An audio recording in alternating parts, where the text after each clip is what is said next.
Yo l'équipe, j'espère que tout le monde va bien. Bienvenue sur la chaîne de la Scalping School ABC. On est le 5 juin, comme d'habitude, on va partir sur la petite market update. On va aller regarder ce qui s'est passé sur BTC, Ether, Solana, Nasdaq, le Gold et on finira par le pétrole.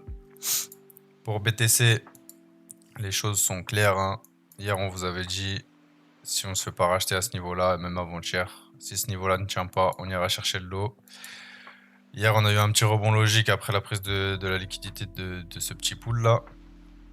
Mais rien de bien méchant. Du coup, le plan suit toujours son cours. On va chercher ce petit lot à ce niveau-là. Ensuite, on avisera pour voir, pour changer de fusil d'épaule. Mais pour l'instant, toujours focus short. La zone 4 heures, elle n'a pas bougé, elle reste là-haut. Sur du H1, on a toujours cette zone à venir au test. Donc pour continuer de shorter sur du H1, il faudra attendre cette zone. Et sur du M15, si là on récupère le lot, on descendra juste la zone, hein. La zone passera à ce niveau-là.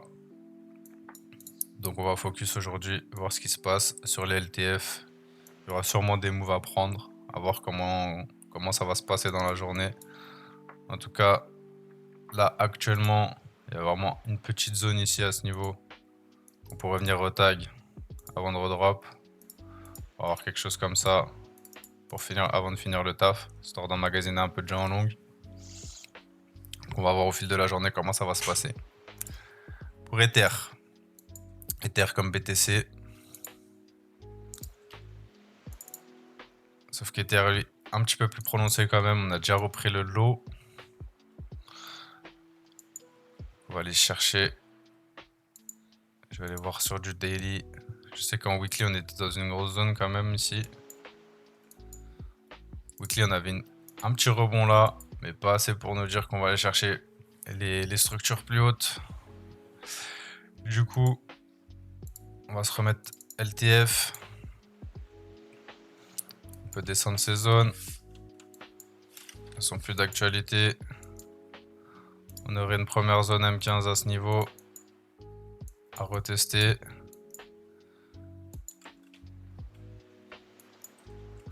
Voir revenir sur ce niveau. Et le H1. Le H1 est juste au-dessus. À ce niveau-là. Donc comme sur BTC, de toute façon, ça va focus les shorts. Ça a rien de buy the dip. Autant suivre la tendance et focus les shorts. Pour Sol. Sol, je vous avais dit, on pourrait revenir retester soit cette zone et redescendre, soit cette zone. Il a juste retesté la première. On a repris le lot. Du coup, je vais juste faire une petite match des zones. Le H1. En vrai, le H1 reste toujours là. On a toujours ce niveau qui pourrait faire tampon si on a un rebond d'ici. Et sur la M15, on a un nouveau M15 qui est à ce niveau-là. Donc full bearish. Full bearish sur la crypto. Nasdaq. Nasdaq, je vous avais dit, on pourrait venir retester le high avant de redrop. On a break cette zone qui était notre zone H1.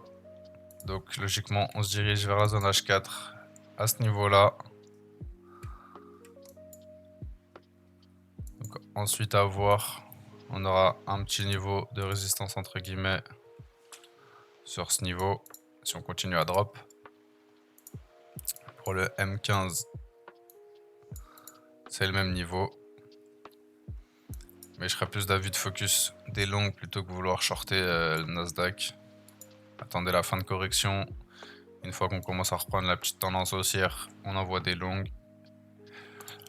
Pour le gold, il y avait les deux petites zones que je vous avais mis hier.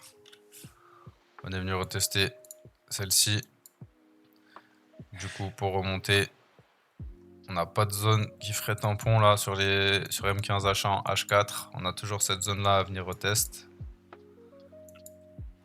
Donc why not chercher des longues. Parce qu'on était venu retester cette zone, on est remonté, on a recréé une nouvelle zone au-dessus. Donc il y avait des longues à jouer pour aller viser déjà dans un premier temps ce niveau. puis ce niveau, puis celui-là. Puis si tout ça casse, on va revenir rechercher ce niveau. Parce que pour moi, la finalité du gold, ce serait quand même d'aller rechercher le top. Mais c'est encore trop tôt pour le dire. On pourra redip un petit peu. Mais quand je le regarde en H4,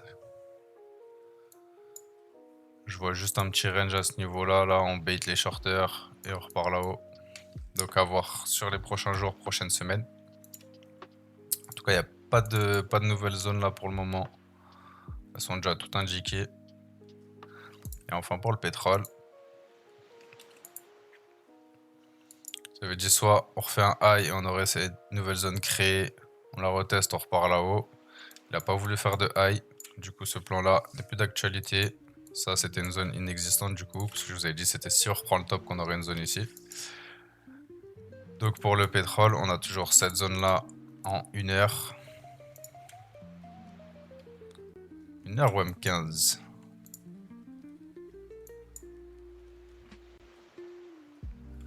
Toujours cette zone M15, pardon. Le H1 est juste en dessous. Donc on se dirige tranquillement vers la zone H1, M15. Donc du coup, si vous voulez shorter, on aurait une zone ici pour voir s'il y a des setups short.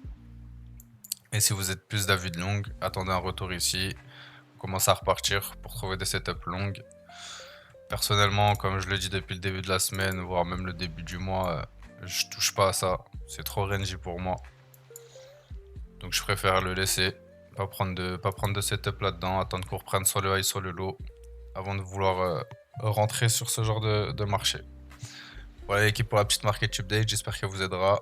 J'espère que vous n'allez pas vous faire arracher sur le marché quand même. C'est pas le but. Sur ce, moi je vous dis sûrement ce soir pour un petit live Twitch et TikTok du coup. Sinon, on se retrouve lundi pour l'update des plans et le suivi de la semaine. Ciao, ciao l'équipe.